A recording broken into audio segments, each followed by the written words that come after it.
Okay, my name is Samiuela Taufa. My mother taught with the contributor Miss Snell for about 2 or 3 years at Hapai. Hapai being the island in Tonga, where she was a mission worker.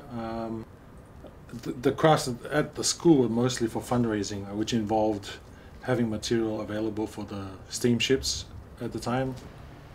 There's a lot of this. You can see that they're mostly for the tourists. You know, like fancy bags. I mean, most Tongan kids wouldn't have anything to put in a bag, so or most Tongan kids wouldn't be caught dead wearing slippers. You know, you just run around barefoot. It's yeah, because you know you'd have to wash your feet if you're going to wear these, so better just run around barefoot. And yeah, I guess these little tray items. Nice fine work, but mostly for the tourists. The crafts isn't really looked up to as something that you want your children to grow up and do. It's the same thing in Tonga.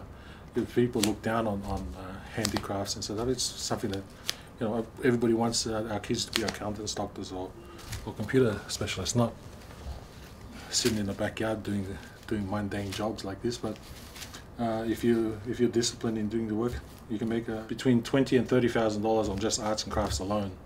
That's 30,000 US or Australian dollars.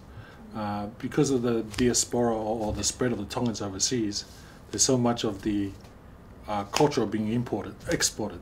So you have a number of these items that are not worth much in Tonga, but then you get it overseas and people are spending $2,000–3,000 for Tongans overseas spending on it.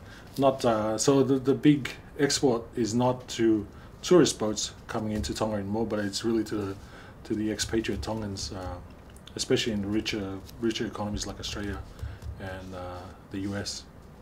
In islands like Tonga, where you aren't going to be producing anything that most palangis, or that's the local term for foreigners, would be interested in buying.